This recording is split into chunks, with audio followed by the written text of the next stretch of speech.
عزتمندو زمونږ او ستاسو معاشره کې دا ګناه دومره زیاته عامه شوې ده، مخکې بیا به خلکو دا ګناه کوله، خو دې دپاره به چېرته یو خاص محفل له لاړې، یو خاص ځای به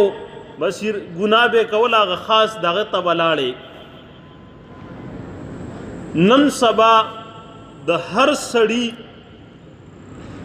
جب او د هغه کور، د هغه کمره، د هغه غم، د هغه خوشحالي، د هغه ګاړې، د هغه سفر، د هغه حضر، د هغه کار په غوږونو کې به هندپرینې لګولي. 24 ګنټې په دې ګناهونو کې هر سړی مبتلا دی، او دا ویم نه چې دا ګناه ده. څوک په دې معاشره کې بد هم نه ګڼي، هلکه هندپري غوږ ته اچلي سا اوري، نه دا نه وي، وایي هلکه بس ځان له واوره که نه. او اکثرو داسې سفر دوران کې ته به دا ځان بچ کې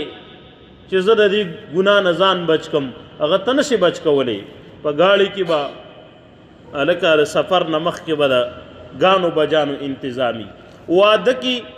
چې سنت طریقه ده، ولیمه ده، مسنون ده، یو سړی لاړ شي صدقه ده، اجر ثواب دی، په هغې کې به داسې انتظامات کړي د ګانو بجانو چې د هغې تتلل، بیا دغه کانه خوړل، دغلته حاضرېدل، یو سړی خامخا معصیت او غټو ګناه کې مبتلا کېږي. نو عزتمندو، ګانې بجانې، موسیقي دا څومره غټه ګناه ده. عزتمندو، دا کوم آیات مبارکه چې ما ولستو دې کې الله رب العزت دقه څیز ته د دې د حرمت طرف ته اشاره کړې ده. سوره لقمان آیات دی، الله رب العزت فرمایي، د آیات ترجمه اورئ، د دې پس منظر بیا دی کې یو لفظ دی، د هغه مطلب سره او په هغه باندې پیغمبر صلوات والسلام چې کوم احادیث دی هغه ذکر کوم. الله رب العزت فرمایي ومن الناس، بعضې د خلکو نه، من هغه کسان دي یشتری لحو الحدیث چې هغې اخلي غورکۍ بېهوده خبرې، بېهوده څیزونه د څه دپاره لیضل عن سبیل الله، چې انجام دا وګرځي چې دا بېلاره شي د الله د لارې نه، بغیر علم، په ناپوهۍ سره، ویتخذها هزوا، او نیسي دې لره د الله لارې لره، د الله آیاتونو لره، هزوا په ټوکو سره، اولئک لهم عذاب مهین، الله وایي د دې کسانو دپاره سپکوونکی عذاب دی، یعنې داسې عذاب به چې دی به رسوا کوي، دی به سپکوي. عزتمندو، د دې آیات پس منظر داسې دی، مکه مکرمه کې چې کله الله رب العزت پیغمبر صلوات والسلام ته نبوت ورکو، قرآن ورکو، وحی راله، پیغمبر صلوات والسلام به خلکو ته قرآن واوراو، چې قرآن اورئ، د قرآن ترغیب به ورکاو. بعضې داسې کافرانو چې هغوی د اسلام مخالفو، د پیغمبر صلوات والسلام مخالفو، خو د قرآن یو زنده معجزې د وجې نه به اکثر راتله او قرآن ته به غوږ کوسته. ډېر واقعات دي، بعضو پکې به الله رب العزت ایمان هم نصیب کو. دې کې یو سړی و نضر ابن حارث، دا د مکې مشرکانو کې ډېر غټ د اسلام مخالف کس و. نضر ابن حارثه دا لوی تاجر و، د داسې چل وکړو چې ویې کتل چې قرآن ته زمونږ بعضې ملګري دغه ږدي غوږ، مشرکان دي خو قرآن اوري. د دا سوچ وکړو چې زه ځم او دا خلک په څه طریقه د قرآن او د دې دین د خبرې د اورېدو نه اړومه. دا لوی تاجر و، دا به ته فارس او وغیره ملکونو ته تجارت به کاو. نو یو ځل لاړې فارس ته، فارس نے د هغه مخکنو بادشاهانو کتابونه راوړه، هغې کې د رستم او د مختلفو باچاهانو قصې وي، او خلکو ته وایي چې ای خلکه، نعوذ بالله تاسو ته دغه پیغمبرم صلی الله علیه وسلم د قوم عاد او قوم ثمود او دا قصې د قرآن کې کوي، مړه د هغو په ځای به زه تاسو ته د دغه قصې کومه د رستم پهلوان بادشاه د نورو بادشاهانو قصې برته کومه خلک یې په دې طریقه باندې د الله د لارې نه د الله د کتاب نه اړول. او بعضې روایاتو کې راځي چې د خپل ځان سره دغه فارس نه بعضې داسې ګانو بجانو والا هغه وینځې راوستلې او چې کله به خلک خو اراده وکړه چې قرآن ته غوږ کیدي دین ته غوږ کیدي ده به ویل راځئ محفل لګېدلی دی د موسیقۍ د ډانس راځئ دې محفل ته راځئ. الله رب العزت دې آیات کې د هغه په تردید کې دا ذکر کوي چې بعضې داسې خلک هم دي یشتري لهو الحدیث چې هغه بېهوده قیسې بېهوده کارونه هغه غوره کوي په ناپوهۍ سره. د دې آیات د تفسیر متعلق حضرت عبداللہ ابن مسعود رضی اللہ عنہ مشہور صحابی دی داغه نه چا تپوس وکړو چې عبداللہ رضی اللہ عنہ لهو الحدیث نه څه مطلب دی بېهوده قیسې بېهوده کارونه د قرآن او د دین په مقابله کې یو سړی غوره کوي د دې څه مطلب دی. نو حضرت عبداللہ ابن مسعود رضی اللہ عنہ ته د الله په ذات قسم وخوړ چې په هغه ذات مې قسمی چې د الله د ذات نه علاوه بل معبود نشته دی د دې لهو الحدیث نه مراد ګانې بجانې اورېدل دي الغنا و اشباهه ګانې بجانې او د هغه سره چې څونه د دې آلات او متعلقات دي د دې لهو الحدیث نه دقه درې ځل عبدالله ابن مسعود رضی الله عنه دا خبره ذکر کړه چې ای خلکه د لهو الحدیث نه ګانې بجانې اورېدل او د هغه متعلقات مراد دي. دغه رنګې حضرت عبداللہ ابن عباس رضی الله عنه د قرآن ډېر لوی مفسر دی لوی صحابي دی د پیغمبر صلوات والسلام د تر زوی دی او پیغمبر صلوات والسلام ته دعا کړې وه چې الله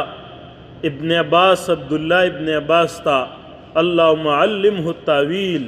یا الله ته د قرآن د تفسیر علم ورکی. او واقعي په صحابو کې د ټولو نه زیات په قرآن باندې پوهه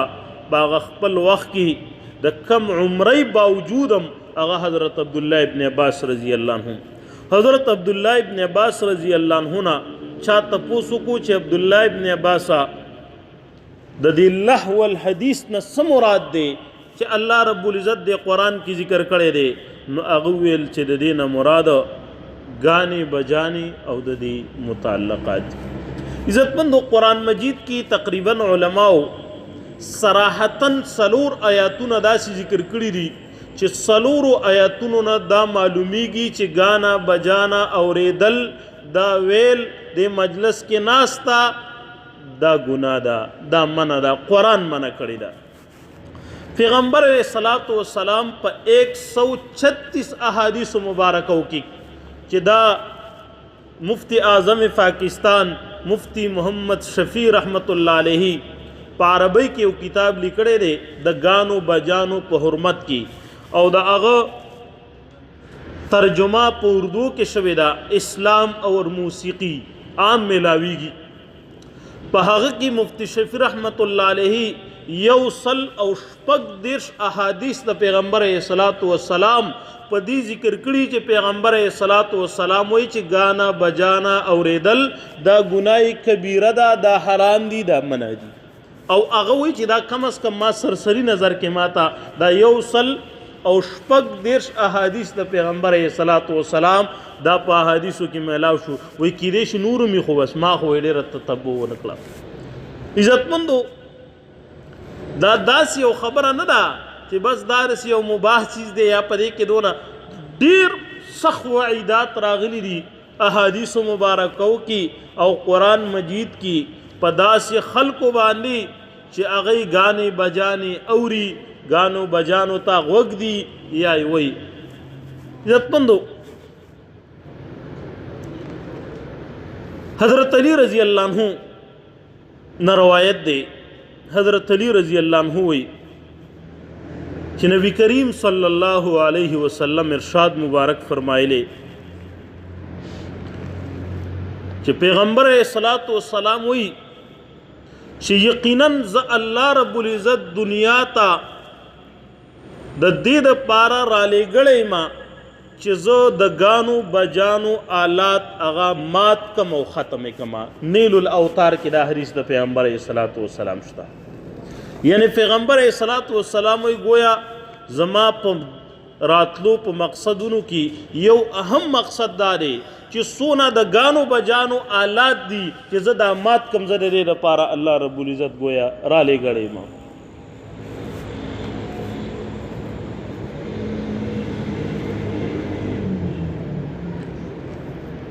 یو حدیث کی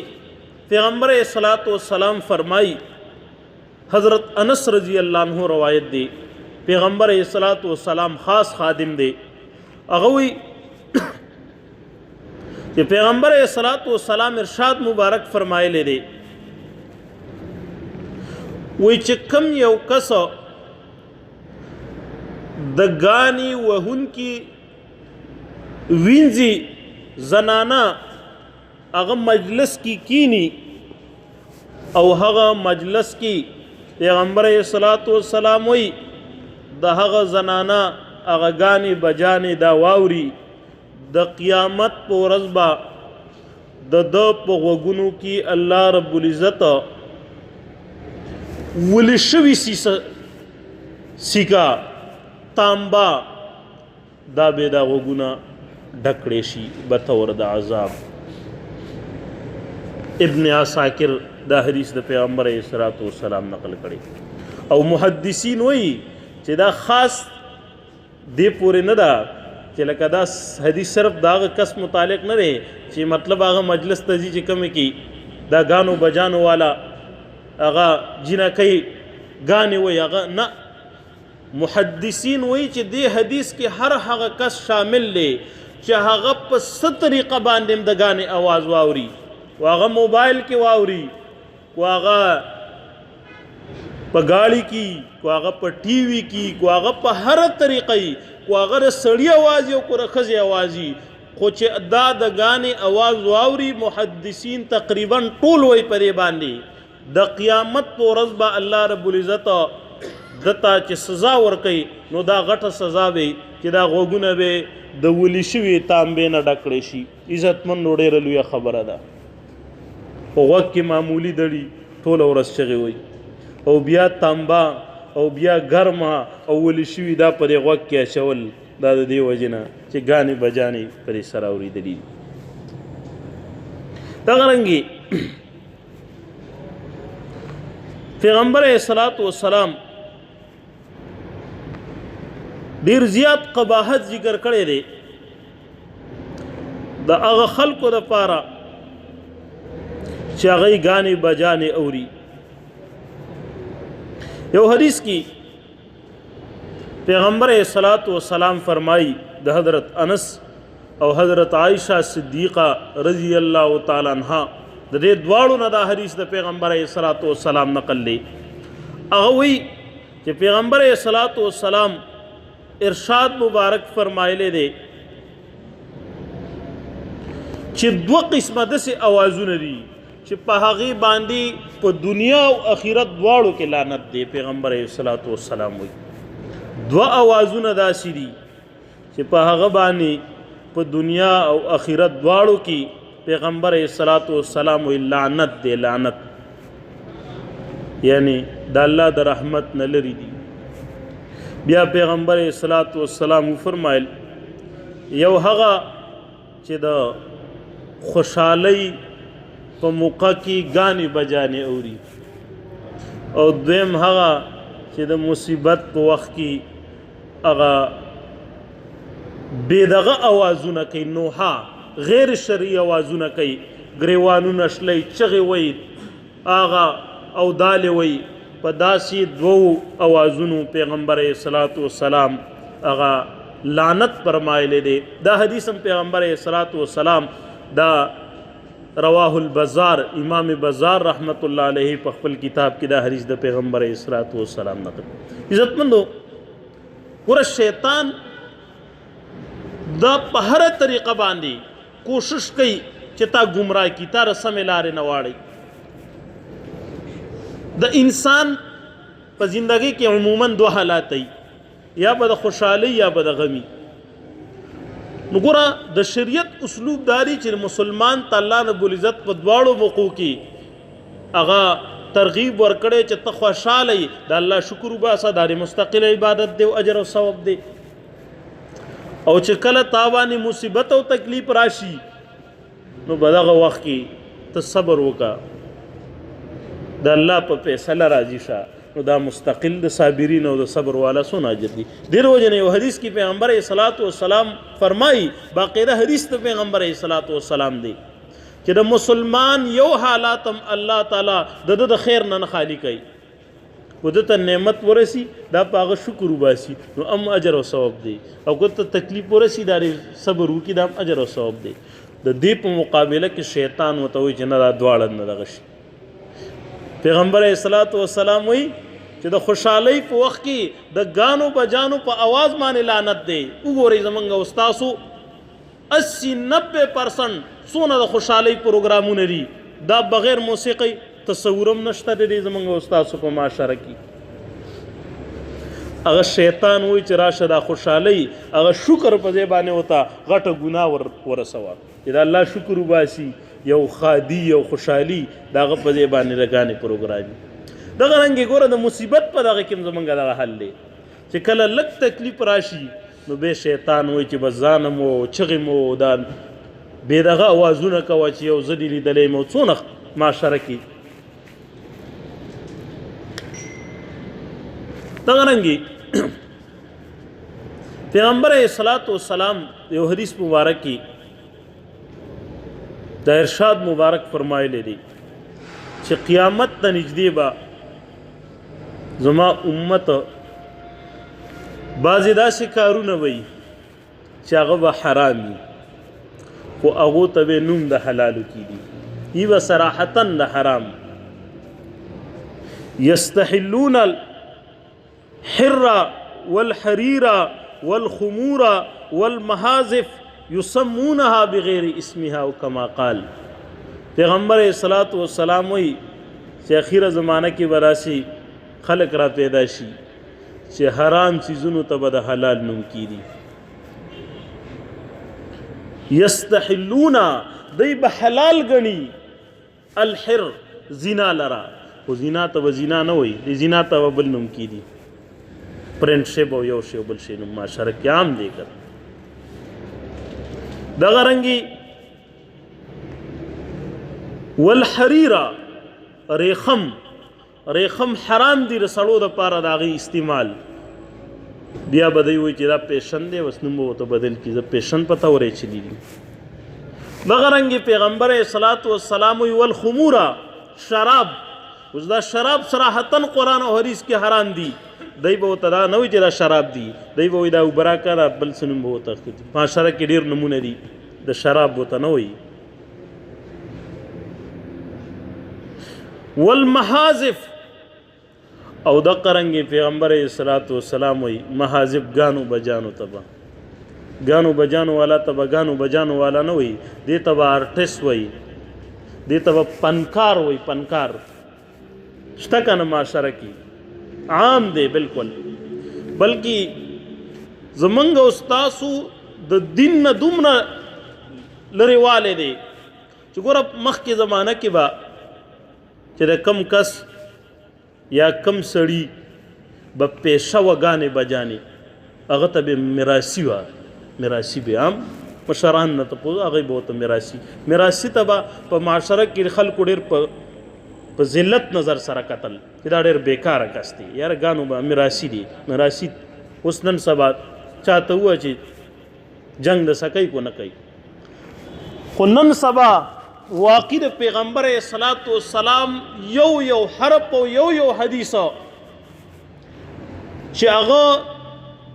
1400 کاله مخکې ویلې دی، هغه من او عنو فی 100% هغه اقشان صادق موجود دی. پیغمبر صلوات و سلام وی چې غانو بجانو والا تبا،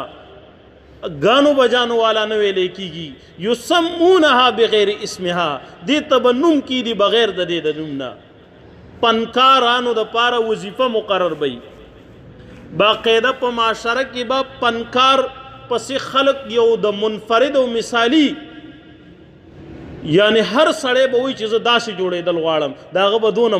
دغه آرټسټ دی لکه دا فنکار دی خلق چې وینې منډې به پسې وایي خلق به ګوري اوهو دا څومره غټ سړی دی ګوره دا پلانې دی دا په ټي وي ګانې بجانې وایي دا فلمونو والا دی دا کار دی دا کارونو والا دی وګورئ معاشره کې ده که نه هغه نوم یې ورته بدل کړی دی عزتمن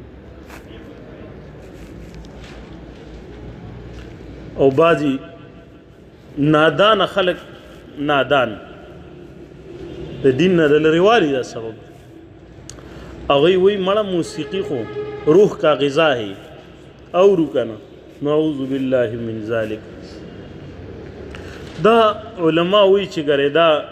جمله کفریه جمله ده یو سړی ګانو بجانو ته د روح غذا وایي دا انتهایی کفرانه جمله ده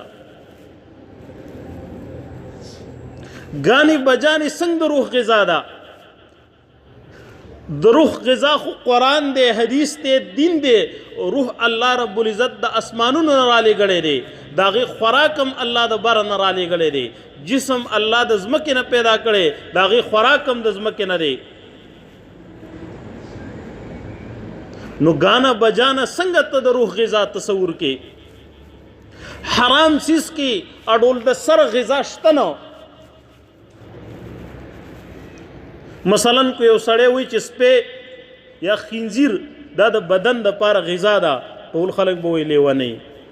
دا حرام چیز څنګه اگر چې لکه بیام په دې کې خو ظاهري نشو نما شته خو د حرمت د وجې نه ګانې بجانې خو د روح د پاره نشو نمام نشته دی انتهایی بیوقوفانه دلیل دی انتهایی د جهالت خبره ده چې ګانې بجانې ته یو سړی د روح غذا وایي نه دا د شیطان غذا ده دا د شیطان ملګرتیا ده بلکې پیغمبر علیه الصلاۃ والسلام بعض روایتونو کې راځي هغه داسې د ګانو بجانو والا اواز ته ویلی دي چې دا شیطان دی او شیطان ورسره روان دی چې دا څه دی دا انسان په شکل کې شیطان دی شیطان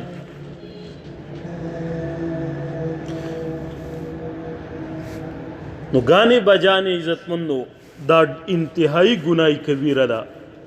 ډیره لویه ګناه ده پیغمبر علیه الصلاۃ والسلام فرمایي الغنا ينبت النفاق في القلب كما ينبت الماء الزرع ګانې بجانې پیغمبر علیه الصلاۃ والسلام وایي په دې زړه کې داسې منافقت را پیدا کوي داسې نشر و نما د منافقت کوي کما ينبت الماء الزرع لکه فصل ته چې اوبه څنګه په تیزۍ ترقي ورکوي نو دا ګانې بجانې پړه کې داسې منافقت پیدا کوي نو منافقت خو دوه طریقې دي یو خو به دای چې منافقان چې کوم په هغو باندې به دیني کارونه ډېر ګران وي ای باندې به مونځ او دس دا به ډېر ګران نو واقعي چې کوم کس محدثین وایي ګانې بجانې ډېر اوري دا هغه به د دین څه شوق هغه به د قرآن سره د اورېدو څه شوق نه وي د ګانو بجانو شوقیه کس به د دین خبرې ته یو منټ کښېنه و هغه به وایي چې زه جیل کې ناست یم دغه منافقت هغه اثر دی بلکې بل یو حدیث کې خو پیغمبر علیه الصلاۃ والسلام فرمایي چې ګانې بجانې اوریدل پیغمبر علیه الصلاۃ والسلام وی دا معصیت دی او د ګانو بجانو والا مجلس کې ناسته پیغمبر علیه الصلاۃ والسلام وی دا فسق دی فسق والتلذذ بها کفر او پیغمبر علیه الصلاۃ والسلام وی د ګانو بجانو نه خونه غستل وی دا کفر دی کفر نو کو غټ کفر نشي نو کم از کم د کفر معنی خو دغه دویمه خو به تې والې که نه دا عمل د کافرانو دی داسې عمل مسلمان نه کوي دا عمل د کفر دی یا دا سړی د الله د نعمتونو ناشکری کوي، کفران النعمت کوي. ګانې بجانې خلک خو دغه دپاره وړي که نه، څه مجبوري خو نه وي، خلک خو د خوند دپاره وړي. بلکې پیغمبر علیه الصلاة والسلام یو حدیث مبارک کې بددعا کړې ده دغه کس ته چې کوم ګانې بجانې وړي. پیغمبر علیه الصلاة والسلام داسې روانو، وی کتل دوه کسان دي، هغوی ګانې بجانې ویلې په اشعارو کې، یو ورته شعر وایي، ګانه وایي، بل ورته جواب ورکوي، جوابي ګانې وي. پیغمبر علیه الصلاة والسلام تپوس وکړو چې دا څوک دي؟ صحابه رضی الله عنهم ورته ویل چې جی پلانې او پلانې کس دی، دا پلانې کس دی او پلانې کس دی، دا ګانو بجانو والا پلانی پلانی کسان دي. پیغمبر علیه الصلاة والسلام ورته ډېره سخته بددعا کړې ده، ویل یا الله دی په جهنم کې الټه ورګزار کی. ګوره پیغمبر علیه الصلاة والسلام بددعا کړې ده. باقاعده دا حدیث مجمع زوائد کې شته، حدیث د پیغمبر علیه الصلاة والسلام. پیغمبر علیه الصلاة والسلام ویل یا الله دا دواړه کسان جهنم کې الټه واچې، او یا الله دا د جهنم په اور باندې وسیږي چې دا ګانې وبجانې. عزتمندو دا سرسي وړه خبره نه ده چې بس مړه باک نشته. او به خاص کر زمونږ معاشره کې خدا ډېر د عجیبه کار دی چې یو ګناه عام شي نو بس خلک وایي چې بس پرېږده د هغې حرمت هم نه بیانوي، نه بلکې خلک خو ورته دقه شان چې د دې د حرمت هغه بیان نه کېږي نو خلک به ورته نوم بدلوي. بیا ته یو ورځ داسې راشي وي به چې مړه دا خو موسیقي د روح غذا ده، څوک وایي چې دا حرامه ده. او د بعضې باطله دلایلو نه به د هغې ثابتوالی دغه کې ډېر خلک موږ مجلسونو کې ګورو، هغه وي مړه ګانه بجانه ولې. بعضو د پیغمبر علیه الصلاة والسلام دغه اعلن النکاح بالدب نم دلیل نیولی. پیغمبر علیه الصلاة والسلام وایي چې نکاح مشهوره کوي داسې په دب سره، دیرال سره. وایي دیرال صحیح دی بس، ولې بعضې وایي صحابه به جهاد ته تله هغه به اشعار او دغه دیرال وه، نو د دې نه هم دلایل نیسي. وایي ګانې بجانې خو صحیح دي که نه. خبر نه دی چې پیغمبر علیه الصلاة والسلام دغه حدیث کې مقصد څه دی، او ګانو بجانو والا ته پیغمبر علیه الصلاة والسلام ولې شیطان وا دومره بددعا او لعنت یې پې ولې کړی دی. عزتمندو د مقابله کې یو حدیث کې پیغمبر علیه الصلاة والسلام فرمایي چې د چا نظر او غوږونه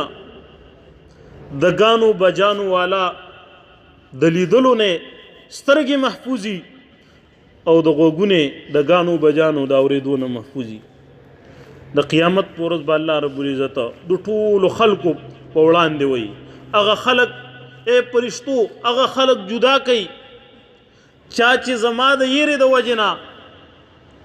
هغو خپل غوږونه د ګانو بجانو اورېدلو نه او خپلې سترګې د ګانو بجانو وهونکو د لیدلو نه محفوظ کړي دي. پرشتو دغه خلک د ټول محفل نه جدا کوي.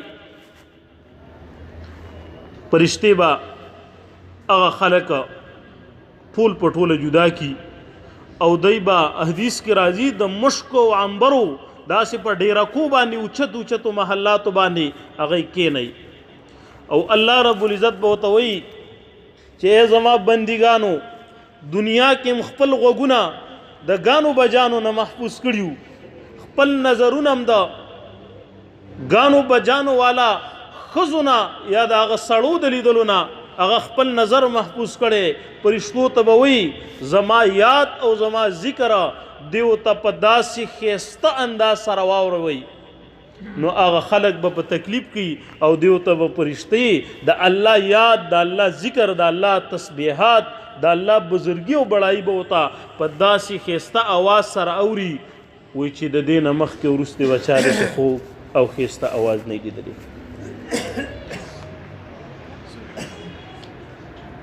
عزتمندو اوسه پورې موږ نه څونه غفلت شوی دی، موږ دا ګناه نه ده متصور کړې ده. په دې باندې موږ الله تعالی ته توبه وباسو او کوشش وکړو په خپل ځان نه نن شروع وکړو دا حاضرین چې ان شاء الله دا لعنتی ګناه دا بالعزت ګناه دا هغه ګناه چې پیغمبر صلوات و سلام بد دعا کړي دغه کستا دغه کسته شیطان ویلې دی زبر دی ګناه نه ځان محفوظ کوم خپلو گاړو کې خپلو خوشحالیه کې ودونو کې په سفر کې حضر کې موبایل ځان له هر ځای کې د دې نه موږ او تاسو توبه وباسو الله رب العزت دې موږ او تاسو له په دې د عمل کولو توفیق راکړي واخر دعوانا الحمدلله